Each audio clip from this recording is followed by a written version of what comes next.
régimen interno. El reglamento del régimen interno lo elabora la logia y es sobre lo que se debe la marcha del taller, el argot masónico. Bueno, fíjense, en primer lugar, a pesar de ser una logia comarcal, que estaban de diferentes pueblos, como acabamos de ver, pues se reunían 2 veces al mes. Estamos hablando de 1889, 2 veces al mes. Además de esto, pagaban, estamos hablando de 1889, 25 pesetas por la iniciación. Pagaban 10 pesetas por la afiliación. ¿Qué significa la afiliación?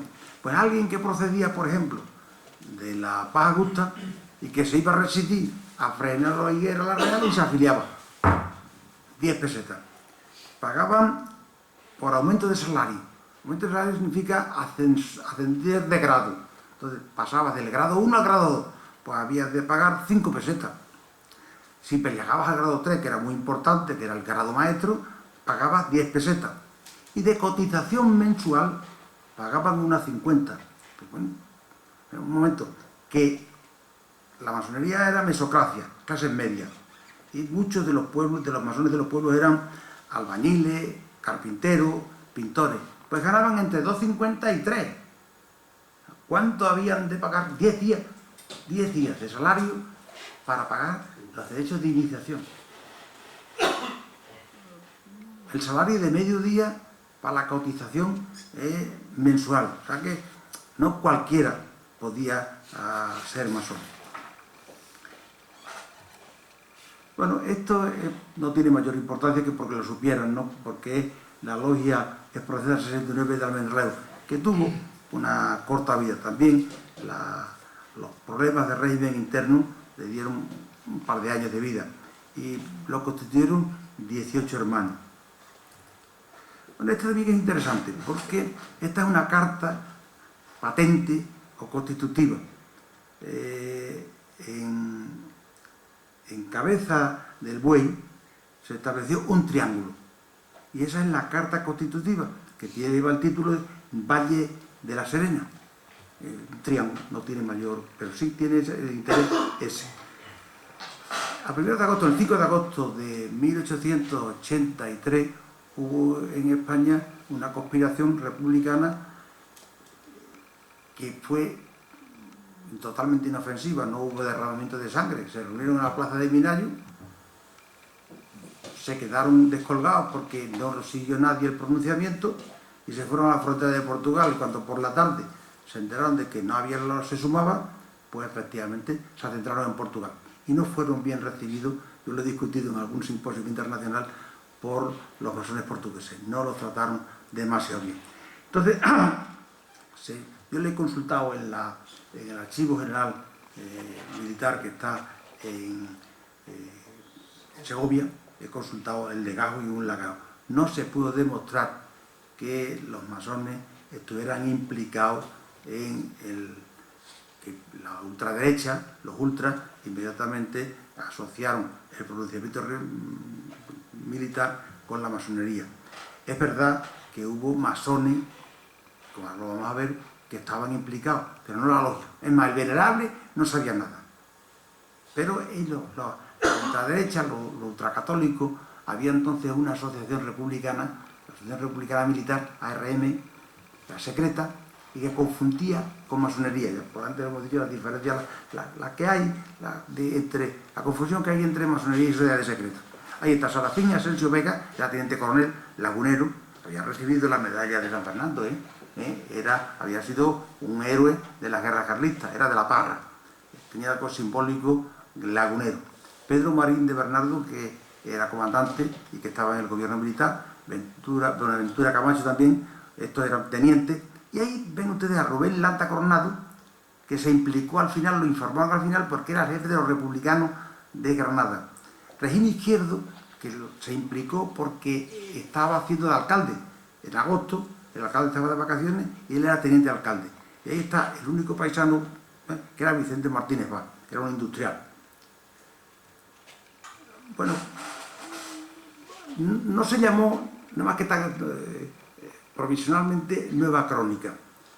¿Por qué? Pues porque la crónica existía anterior a la Revolución del 68, pero es a partir de la Revolución del 68 cuando adopta los postulados liberales y democráticos. Y entonces fue perseguida por el obispo, por el cabildo catedralicio y por la prensa ultramontana. Y tanto lo persiguieron que la obligaron hasta a cambiar de cabecera, pero se llama Nueva Crónica, pero siempre fue la Crónica de Badajoz, que luego se convirtió en la región extremeña. Es importante que vean ahí, en donde dice una carta, es que narra Narciso Vázquez el entierro por lo civil del venerable de la logia, que es el que está ahí al lado. Este sepulcro es de Juan García Chávez, que había sido fundador de la logia Paz Augusta y venerable. Entonces, él narra ahí, precisamente en esa carta, el funeral que fue en el año 82-83, un escándalo en Badajoz, que se enterrara por lo civil por García Chávez. Bueno, tenemos aquí una autonomía, pero ya los masones y los republicanos badajocenses pretendieron establecer una autonomía y publicaron un periódico, que es El Autonomista Extremeño. Estamos hablando de 1881. Y los dos fundadores de este periódico son Narciso Vázquez, que lo ven ustedes ahí, y Anselmo Arenas. Tuvo una corta vida, un año si acaso. Este sí, este es el Diario de Badajoz. Y ahí está don Anselmo Arenas, vestido con el birrete, cubierto con el birrete que usaban entonces los catedráticos. El alma del diario fue Anselmo Arenas. El diario vio la luz el día 1 de octubre de 1882.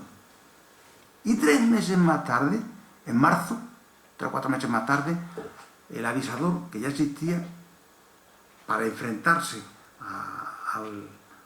al Diario de Badajoz, se hace un periódico carlista, ultracatólico y al final integrista. El Diario de Badajoz era el periódico de más larga tirada. Y era un periódico, efectivamente, no solamente promasónico, era un periódico de librepensadores, anticlerical, muy anticlerical, republicano, pero que luchó, como nadie, por la modernización y por la secularización, previamente la secularización y la modernización de la sociedad de Badajoz.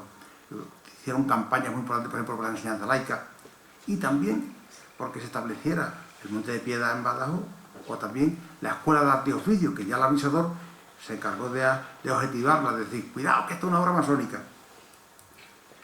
Bueno, ¿por qué he puesto este, el Diario de Badajoz? Bueno, el que está ahí a la derecha es don Tomás Romero de Castilla. No parece que don Tomás, que era catedrático de filosofía del instituto, fuera masón. 2 hijos suyos sí, parece que sí lo fueron. Pero lo he puesto ahí porque desde las páginas del Diario de Badajoz polemizó con el avisador y con el penitenciario, que entonces era penitenciario de la catedral, Ramiro Fernández Balbuena, sobre la posibilidad de ser católico y masón. Fue una larga polémica. La polémica se zanjó porque en el 84 publicó León XIII la encíclica Humanum Genus, y don Tomás, que tenía buena relación con algunos curas, porque yo creo que había estudiado en el seminario, aunque no se ordenó nunca, cortó la polémica. Pero fue muy interesante porque en Badajoz, en 1883, hay una larga polémica que duró 1 año y pico sobre la posibilidad de ser católico y masón. Bueno, he puesto esto ahí porque el Magisterio Extremeño, que era un periódico profesional, lo fundó un masón, que fue Miguel Pimentel y Donaire, y era propietario él, pero ahí trabajaba, empezando por su mujer, empezando por algunos, como Anselmo Arenas, más gente, ¿no? Y aunque era un periódico profesional, pero era un periódico muy próximo a la institución libre de enseñanza, a los institucionalistas, al clausismo, por supuesto, y a la institución libre de enseñanza. Y ahí lo he puesto porque tuvo una larga polémica con un maestro de Almendralejo, con Heriberto Lario. Estamos hablando de 1881-82, una larga polémica sobre la enseñanza laica. ¿Ahí no lo ven? carta sobre la enseñanza laica. Y ahí es concepto de laicismo según el boletín, que era el boletín donde publicaba Heriberto Larios. En el 92, ya a principios del 92, la logia encargó a Pimentel que elaborara un informe sobre la enseñanza laica. Y yo creo que más de uno, yo de cada lo suscribiría. Y terminaba Pimentel diciendo que la enseñanza religiosa debía ser obra de los ministros de la religión y que se debía de dar o en la iglesia o en la familia, y que la enseñanza laica debía ser obra de los maestros y en la escuela. De modo que enseñanza religiosa en la iglesia o en la familia, enseñanza general, laica, neutra, la que se debía dar en los colegios. Entonces había muchos problemas porque los maestros estaban obligados a llevar a los niños a la escuela, y este pleiteó bastante. Los maestros más progresistas de la época estaban suscritos, y Pimentel pasaba sus vacaciones en Huelva, y allí pues debió hacer un número considerable de suscriptores y de adeptos a sus ideas, porque la cabecera del periódico durante una etapa se llamó El Magisterio Extremeño Onubense. Bueno, este que están ahí es Isidoro Osorio, lo he puesto precisamente porque fue con Narciso Vázquez, con Luis Montalbán, de los que constituyeron la región extremeña. La región extremeña, los primeros números, aparece en la cabecera continuación de la crónica. O sea, cuando desaparece o pasa a manos conservadoras el diario de Badajoz, Arena se va a Granada porque permuta con Antonio Cuadrado la cátedra del instituto. Entonces los republicanos se quedan un poco huérfanos y pensaron hacer la crónica diaria, y se llamó Región Extremeña. Era un periódico también republicano, por supuesto, también laicista, menos anticlerical, pero por lo menos más tibio, no tan fuerte el anticlericalismo que había tenido el diario Badajoz. Y en la región, a mi juicio, fue, pudiéramos decir, el periódico regeneracionista de Extremadura, de toda Extremadura, el periódico regeneracionista. Las ideas de Costa estaban ahí muy recogidas en el periódico. Bueno, también tuvo Badajoz, obviamente, una prensa ultracatólica. Ahí estamos en el caso del avisador. Ya dije antes que el avisador aparece para hacerle frente al diario de Badajoz. Y detrás está el obispo, que era de Salvatierra, estaba el cabildo catedralicio y fundamentalmente el penitenciario, que luego sería electoral, y luego llegaría a ser hasta obispo auxiliar de Santiago de Compostela, que era Ramiro Fernández Balbuena. Bueno, es imposible, ahí lo tiene la imagen de Ramiro Fernández Balbuena, es imposible. Si cogen ustedes y lo ojean, que la tienen aquí la tienen en la económica, ojean ustedes el avisador, es imposible encontrar un solo número, una sola página del avisador en que no haya un ataque furibundo a la masonería y a los masones. Pero además llegando al insulto, llamar por ejemplo a Díaz y Pérez borracho, así borracho, jugador, al pobre de Miguel Pimentel, que parece que tenía alguna malformación física, jorobeta, o sea, lo más desagradable eran insultos continuos. Y a los masones eran ilustres recuas, la ilustre recua, todos los males de España procedían de la masonería. Era un periódico primero carlista y luego integrista al final. Siempre tuvo Badajoz 1, la Grey Ultra estaba bien pastoreada. Esta es la Ley Católica. La Ley Católica se publicaba en Villanueva, y era Anselmo Juan y Baldós el que dirigía el periódico. Bueno, igual, sí que cuando Ramiro Fernández Balbuena se va a Toledo hizo las oposiciones a penitenciario de Toledo, pues la Grey extremeña quedó un poco huérfana, aunque él las pastoreaba desde allí. Entonces publicaron otro periódico que era La Ley Católica. Y ahí ven ustedes, la masonería es anti-española. ¿Lo ven? La masonería es anti-española. Todos los males de España procedían de la masonería.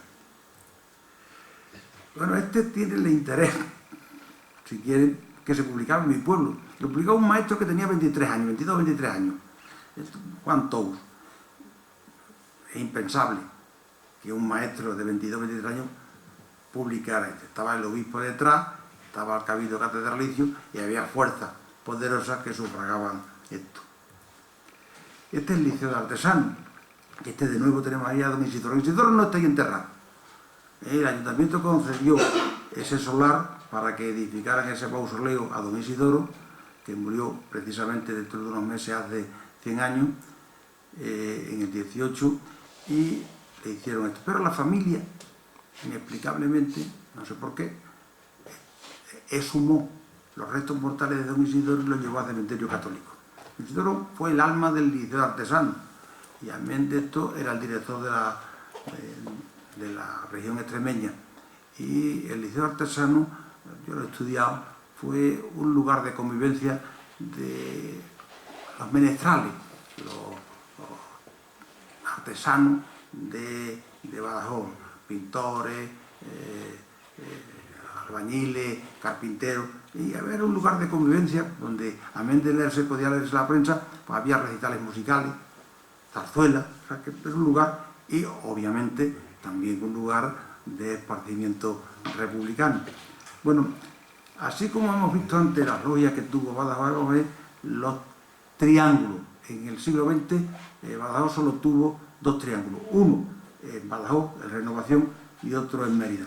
Ahí he puesto los nombres porque como esto ya estamos al final, estamos viendo, bueno, en primer lugar, este primero, que era Luis Bardají, era abogado del Estado, fue diputado y fue ministro de Instrucción Pública. También es interesante Felizardo Díaz Quiró, que fue concejal y alcalde de Badajoz. Y está ahí Lorenzo Elder, que fue pastor protestante.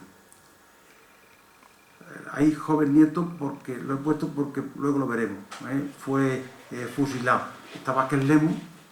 El triángulo de Badajoz tuvo solamente 14 miembros. Se constituyó en el 26 y obviamente desapareció cuando Franco se sublevó, cuando la sublevación militar. Este es el triángulo de Mérida. Mérida lo constituyeron 8 miembros, el triángulo Amor de Mérida.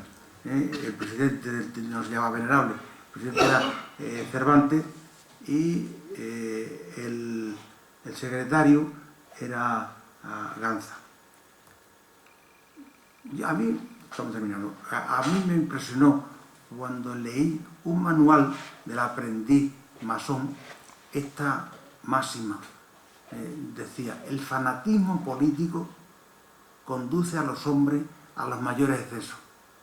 Y vamos a ver lo que significó para la masonería la guerra civil y la represión. Fíjense, ahí están los miembros de Renovación. Algunos habían muerto cuando se produjo el 18 de julio. Pero fíjense, Carvajal fue detenido, Díaz Quiró huyó a Portugal, Lorenzo Elder huyó a Zaragoza, Ángel, joven nieto, se le aplicó el bando de guerra, que es el eufemismo para decir que fue fusilado, Marenco huyó, igual que Robles Macías. Y esta es la situación de los 8 miembros del taller del Triángulo de Mérida, el Triángulo Amor. Bueno, pues 4 fueron fusilados, sin más. De 2 no se sabe qué pasó. Y los otros 2 fueron multados por haber pertenecido a la masonería. Y muchas gracias y perdonen el rollo. Muchísimas gracias, profesor. Como es habitual, y aunque tenemos poco tiempo, si alguno quiere hacer alguna intervención, alguna consulta a la que podemos disponer en él, Mateo, por favor. Buenas noches, muchas gracias por su conferencia. Una pregunta muy básica, pero yo no sé, ¿cómo va lo de los grados? Lo de los grados. En principio, La masonería se entiende como una filosofía. Entonces, en la medida en que uno va conociendo en profundidad la filosofía masónica, debe ir ascendiendo. Es más, se hace una especie de símil entre la edad y los escalones. Entonces, el primer uno, cuando lo inician, es el grado 1, que es el de aprendiz. Cuando conoce mejor, pues pasa al grado 2, con su ritual, ¿no? Tiene un ritual. El grado 3 es muy importante, por eso incluso se pagaba hasta 10 pesetas para el ascenso. Pero hay para toda la casuística. Manuel Ruiz Zorrilla pasó una noche de aprendiz a grado 33. ¿Por qué? Porque le interesaba a la masonería de la época pues tener a un primer ministro que era jefe de gobierno como Amadeo de Saboya, que fuera el máximo de la masonería. Entonces, los últimos grados suelen ser, como se llaman, grados administrativos. Los fundamentales son los 3 primeros, que es lo que se llama los grados simbólicos. Y luego están los grados capitulares y los grados filosóficos. Normalmente lo normal era los 3 primeros grados. Y luego ya se pasaba. Grado 4 eran pocos. Yo me he tropezado más con grado 18, que es Soberano Rosa Cruz. Y grado 33 sí. Por ejemplo, en Badajoz, grado 33 era a Barrate y Vicente, grado 33 era Ansel Marena. Sin embargo, nunca Pimentel llegó al grado 33, se quedó en grado 30. O sea que, pero en fin, oficialmente por lo que ellos dicen, pero ahora mismo yo creo que lo que tienen fundamentalmente son los grados simbólicos, 1, 2 y 3.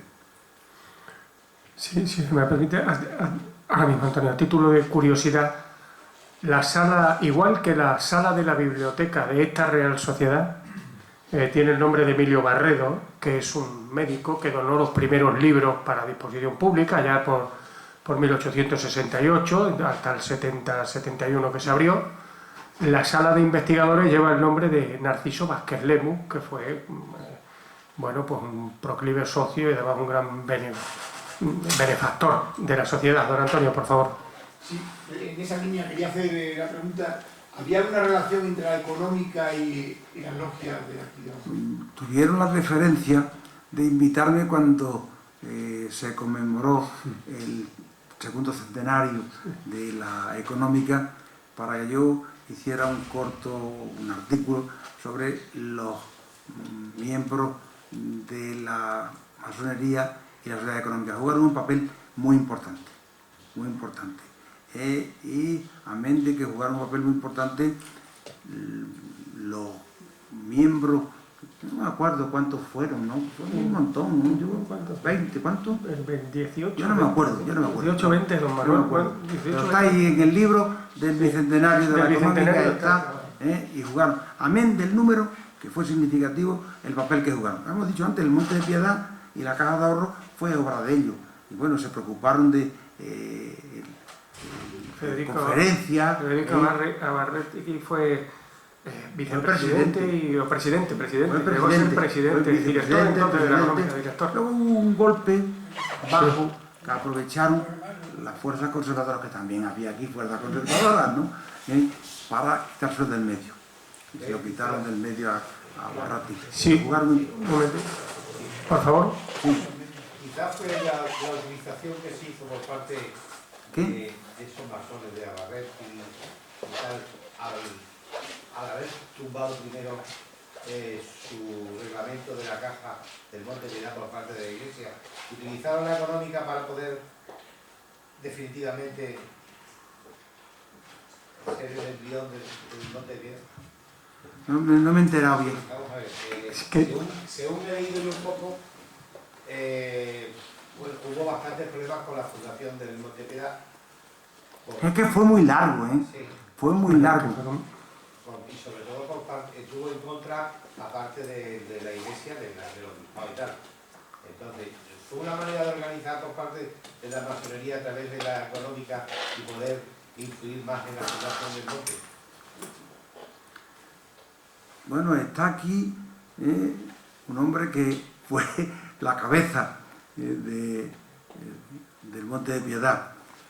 La primera vez que yo publiqué un artículo sobre eso, nadie hizo caso.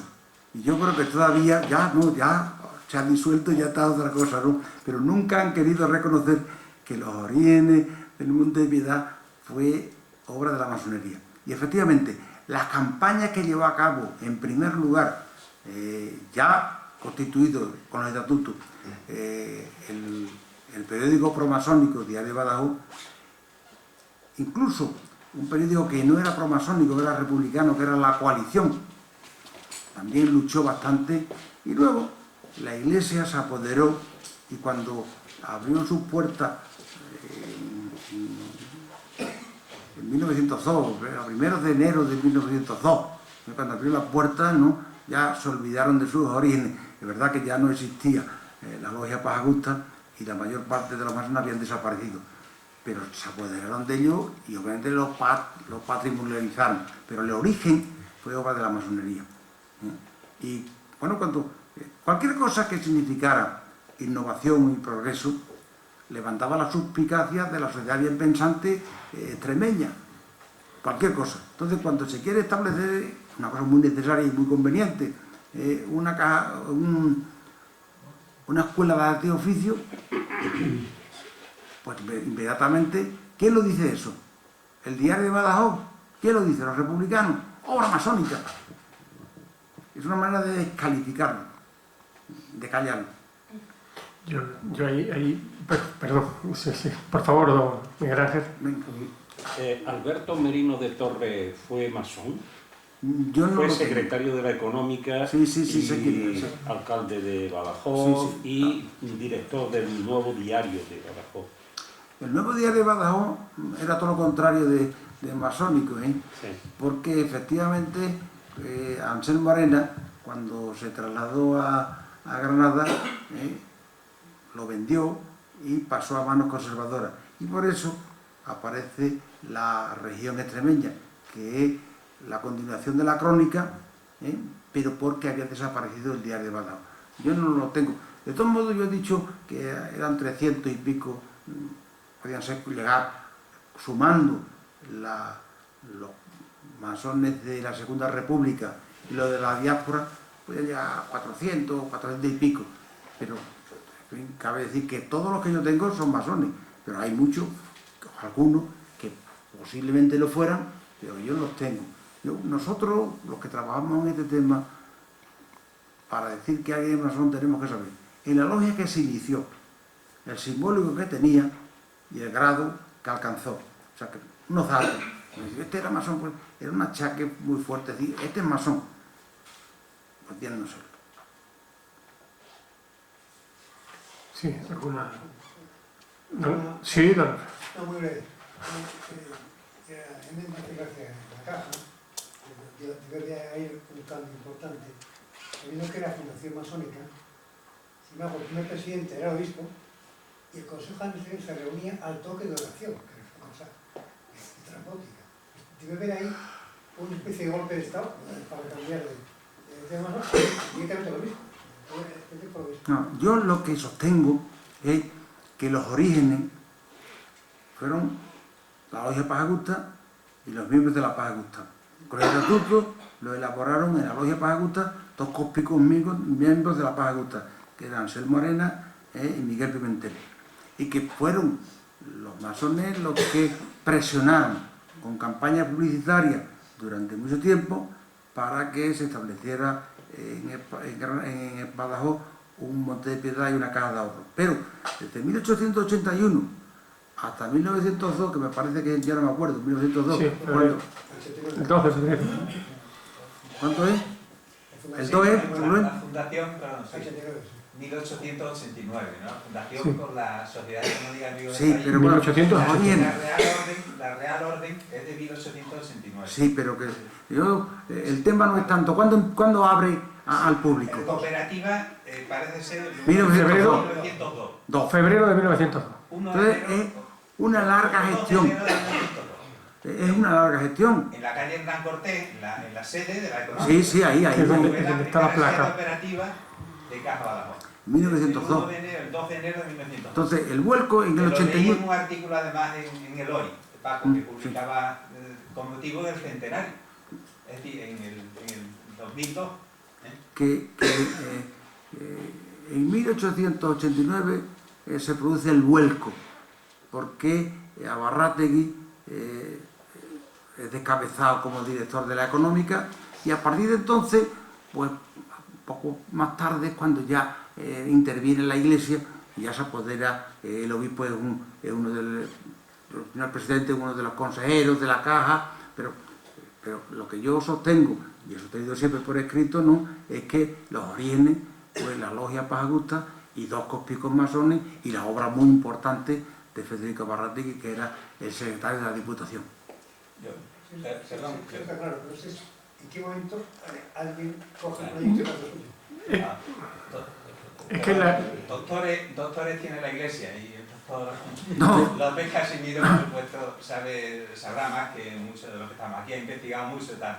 Yo me remito a la publicación que tenía hecha la Caja cuando yo llegué a la presidencia, de la historia de la creación de la Caja. Entonces, efectivamente, lo que he leído es que fue durante muchos años, ¿no?, desde que se inicia por parte de algunos masones o tal, y por parte de la económica, llevó muchos años de discusión, y Alberto Merino Torres, que se ha citado aquí, efectivamente fue secretario de la económica, pues tiene, le he leído, ¿no?, las motivaciones, ¿no?, que dan lugar a la creación, ¿no?, lo de acabar con la exclusión financiera, con la usura, el combate contra la usura y tal, durante muchos años.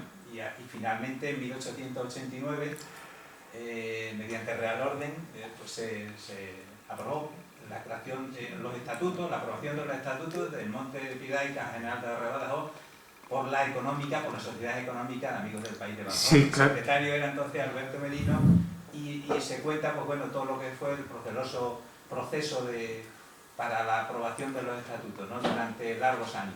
Y luego transcurrieron otros hasta que en enero de 1902 pasa a ser operativo, ¿no? Empieza a ser operativo. Abre sus cajas. En la sede de la económica. Sí, pero porque pasaba una... El presidente, como comentaba Alfredo, fue el obispo de Badajoz. Entonces, efectivamente, algo pasó ahí que el libro tampoco lo cuenta. No, pero no esto. Es que, digamos que en la Real Sociedad Económica, donde evidentemente eran gente de paso, como bien señala el profesor López Casimiro, pero no eran muchos. Es decir, no tenían, digamos, el poder, se me permite la expresión, no encuentro otra cosa. Eran muchos, era gente influyente, pero no tenían el poder. En la económica sí se sabía, y se ve en las actas, y se ve en los documentos, y se ve en la prensa, de que para hacer el Monte de Piedad no podía ser solo laico, tenía que contar con toda la estructura, y evidentemente tenía que contar con la Iglesia, con los de derechas y con los de izquierda. Y de ahí es donde surge todo eso donde está Federico Abarrátegui, que dicen, metido en el medio.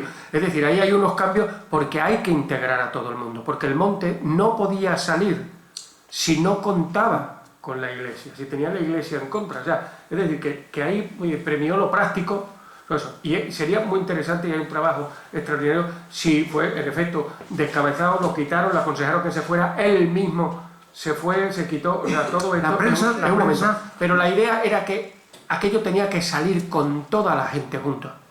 Es como cuando se crea la Real Sociedad Económica, aparece desde el capitán general hasta el obispo, hasta los empresarios más importantes, porque tenía que estar todo el mundo. Es lo que yo he deducido. La prensa lo que decía es que habían aprovechado la ausencia de Abarrátegui para dar un golpe de mano y acabar con la presidencia. O sea que parece que era un bienio. Era un bienio y lo que tenía a pesar de que todos sabían que se iba a presentar, no lo eligieron. O sea, un golpe de mano, pero fue... bueno, hubo ahí un montón. Pero la idea era esa, había que integrar a todos. Yo ya no continué, no tenía tampoco documentación, la investigación, porque para mí lo que me importaba era que efectivamente la iniciativa había sido de la logia y que los masones habían jugado un papel muy importante. Bueno, la fotografía que usted ha puesto, profesor, es de aquí, del archivo. Sí. Del archivo, un documento excepcional. Un documento excepcional que esté ahí. Si no hay ninguna consulta más, nos queda agradecerle nuevamente. Muchísimas gracias, profesor. Vuestra presencia y perdonar el rollo que haya podido dar, ¿eh? Y muchísimas gracias a todos ustedes.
Vale.